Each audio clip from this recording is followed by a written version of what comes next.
I would like to begin by congratulating this International Freedom of Expression Forum in Berlin. I think this is the right moment and the right topic. The new technologies, the new development of internet, of social media have brought new strength to freedom of expression, but also new challenges. Every time there was a technological leap in communication, freedom of expression would gain strength. From Gutenberg printing press that brought us books and printed newspapers, to Bell's telephone, to Hertz discovering radio frequencies, or Marconi the radio, all of those leaps would give people the possibility of transmitting their thoughts further and to more public. And every time it would also have a tremendous response from society. But today there's one difference. And the difference is that all the other means of communication were unilinear. You would have one communication in one direction. Today, internet gives us the tremendous possibility of communicating in real time to millions of people around the world. But at the same time, it gives everyone around the world the possibility to respond, to comment, to answer, to organize, and to mobilize. Internet has become not only an instrument of freedom of expression, but also an instrument of freedom of association and freedom of assembly. This is why when the events happened in Tunisia and Egypt, the press was talking about an internet revolution. I don't talk about an internet revolution. I think these were revolutions of the people of Tunisia and the people of Egypt, especially the young people. But they were done using internet as an instrument of communication, organization, and peaceful mobilization. And this is essential, and it is still happening in Syria, Bahrain, and Yemen, and other parts of the world. Now, obviously, internet has become an instrument also of building democracy and participation of citizens individually and collectively. But it has a problem, that it has provoked fear in politicians. When they can see the effect of Ben Ali in Tunisia or Mubarak in Egypt collapsing after 30 years in power, many politicians around the world feel that their only chance is to begin censoring or opposing or limiting freedom of expression, and especially the use of these new technologies. So let me begin by talking about the four main problems I find in freedom of expression today around the world. Number one, I think there's a tremendous increase in violence against journalists and violence against citizens using the new media, violence against bloggers, against citizen journalists. This is something unacceptable. And it is happening around the world as a form of creating a chilling effect and a censorship and a self-censorship effect and fear among those professionals that gather information, that do investigative journalism and inform the public. We must demand from all states around the world that they establish mechanisms of protection of journalists. But very especially, we must demand the end to impunity. I said it in Mexico in my official visit there, and I have said it in the Philippines at the anniversary of the Ampatuan massacre, and in many other parts in Honduras as well, and many other parts of the world where there's violence of journalists and serious violence, that one of the biggest problems is the lack of investigation into these events and the lack of criminal process and trials to punish those responsible for that violence. The state can legitimately say that they don't know who is responsible for each act of violence, but the state can never excuse its inaction in terms of the justice system. The state can never excuse impunity. And impunity is one of the biggest reasons of the increase of violence against journalists, because every journalist that is assassinated or that suffers violence is the invitation for many more to suffer it as well. Secondly, the use of criminal law or penal law. I talk about the criminalization of free expression. And this is done with old crimes like defamation that has been around our legal system in many countries for decades.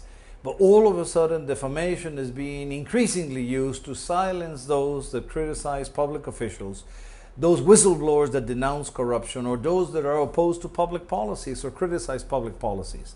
This is not acceptable. Defamation also has been tried to be used on questions of religion, defamation of religion. We cannot allow criminal law to censor what is a legitimate free opinion. I believe in the protection of the honor and reputation of individuals. But I also, because of that, believe that defamation should be a civil action and not a criminal action. And especially, it should never be used by public officials. Public office comes with public scrutiny, which builds transparency. And public scrutiny goes hand in hand with public criticism. Any public official that takes office should acknowledge that he or she will be open to criticism, whether valid or not. This is the essence of democracy. Of course, he or she have the possibility of clarifying, of discussing, of defending themselves, but not of silencing the critics. This is an important point. Now, religion is being used, defamation of religion or blasphemy laws in many countries, or national security issues, or anti-terrorism, or combating organized crime. I strongly believe in national security and combating terrorism. All states have the responsibility of guaranteeing the security of their citizens and all the population in their territory. But this gives them the legitimate opportunity to limit some very specific forms of communication if there is a prior law, if it is in defense of the rights of the others, and if it is necessary and proportional to reach that goal. But it cannot arbitrarily be used by governments just with the excuse of security or anti-terrorism or anti-organized crime, and then silence criticism of the security forces or their actions or the abuse of force or the excessive use of force or the way they disbanded demonstrations or the use of torture in detention centers. This is unacceptable, and everyone has the chance to denounce this publicly and exercise their freedom of expression. I believe that this is the time to call into a worldwide campaign of decriminalizing freedom of expression.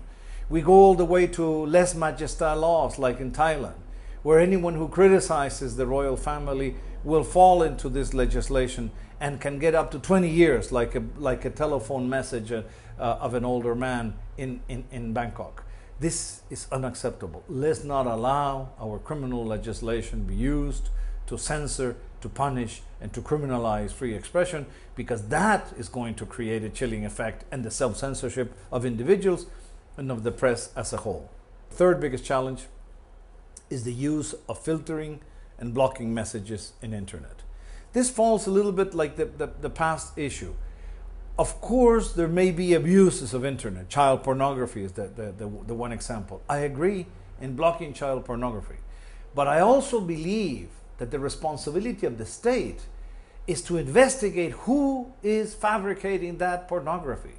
Because normally child pornography is part of organized crime activity that goes hand in hand with child prostitution and child trafficking. And this is what we have to combat. So it's not enough to block a website. That's a very simple solution. And it falls easily into the temptation of excessive blocking. No, the real solution is then you should use criminal investigation to go against organized crime that abuses children and put them in jail and find the culprits. And then it is legitimate to block all these websites, followed by a criminal investigation. The same thing happens with incitement to hatred on the basis of race, nationality, or religion. I believe that some elements of hate speech have to be blocked. But mind you, I always insist that this is the exception. Internet, as we say in Spanish, is a plaza, an open space, una plaza pública. This means that it's the open space in which we all meet, we mingle, we communicate, we interrelate, we argue, we discuss, we exchange views, with no censorship. And there are limitations, and legitimate limitations, but those should be seen as the exception and have to be qualified in law, exceptionally. And this is important. So blocking and filtering cannot be used arbitrarily by the state. I would rather see it always used, if established by law, in the decision of the judiciary, if the judiciary makes a decision. And more importantly, this filtering and blocking cannot be transferred from the state to the intermediaries, which is normally happening. States want to have intermediaries to hold liability on what third parties are uploading. This is not acceptable. Everyone should be responsible for his or her content and not force the intermediaries to take that responsibility. I think this is a way in which states want to evade their own responsibility of making the final decision if there is supposed to be a limitation of a message of some expression on the web, it has to be a state decision to block it or to withdraw it. And like I said, and hopefully it has to be with a court order. And finally, the fourth problem is the accumulation of media into big commercial conglomerates. One of the essential principles of freedom of expression is the principle of diversity and plurality. Diversity of media and plurality of ideas. And why is this? We live in a world of cultural diversity. We live in a world where we all have minorities in our countries. Every single person has to enjoy human rights equally. Otherwise, they're not universal. Every minority has to have the same rights that the majority. So if we have minority culture, minority languages, minority religious views, those minorities have a chance to have their own media. In the UN Declaration on Indigenous Peoples, on the rights of indigenous people, it established that all indigenous peoples around the world have the right to express their culture, their values, their traditions, to reproduce it, and to have their own media to present them to the world. I think this is crucial. And here I defend community broadcasting, especially community radio and community television and community journals, because it is very important that very local, poor communities have the right to express themselves as anyone else. So big media may be profit-making, may be business-like, but not big conglomerates, because then we lose the element of diversity, and we have to make sure that every single sector of society has the possibility to express themselves. But more importantly, we lose the principle of plurality, where we all in society build up our opinion by listening to different points of view and gathering information from different sides and being able to confront opinions and views. This is important because then we build our own mind and we construct our own thoughts and especially our own opinions.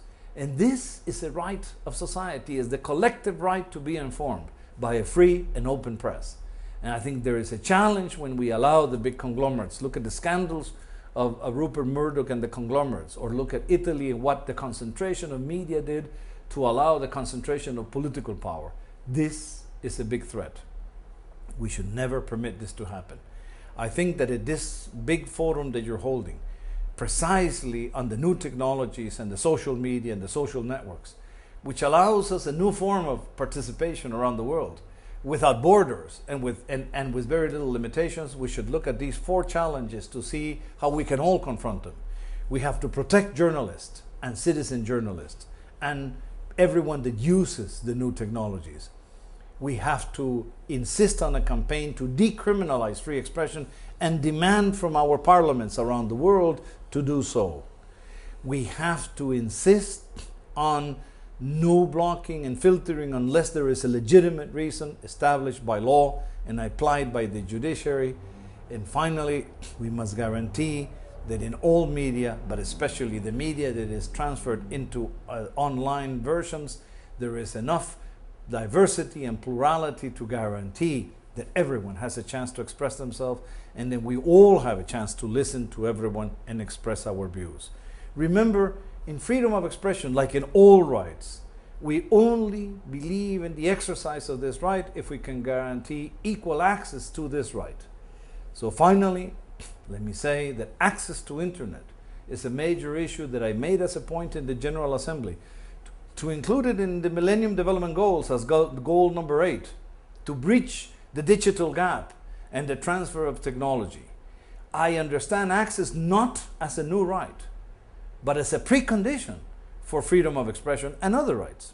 And I divide access in two: access to content and access to infrastructure, which means software, hardware, connectivity, services. And in both are important. Access to content means a diversity and pluralism that people desire with no censorship of the state. But access to infrastructure also means the possibility of having the equipment necessary, whether the hardware, the software, the computers, or the service providers, in a very low price, or with subsidies of the state, or with community centers if necessary, but that every single village in the poorest and most remote areas of the world can have access to internet. In Africa, where there is no electricity, which is one of the problems that have been raised. People have access to internet and community broadcasting over cellular mobile telephones. I think it is today possible. We have the technology, but we must not allow internet to be the benefit of an elite, of a small technological or economic elite in the world. We must make internet a benefit of everyone, but especially for the poorest communities, because internet is not only essential for freedom of expression and access to information, it is also essential for the right to education, for the right to assembly and freedom of association, but it's also essential for the right to development. There is no development in the future without access to the new means and the new technologies of communication. I strongly believe that we have to insist in the openness of the internet with as little limitations as possible and only with legitimate exceptions that do exist. But also we must insist in the question of accessibility. We must make internet in content and in infrastructure accessible to all, so we can all enjoy the universal right of freedom of expression. Let me end with one simple principle: let's all keep on sharing.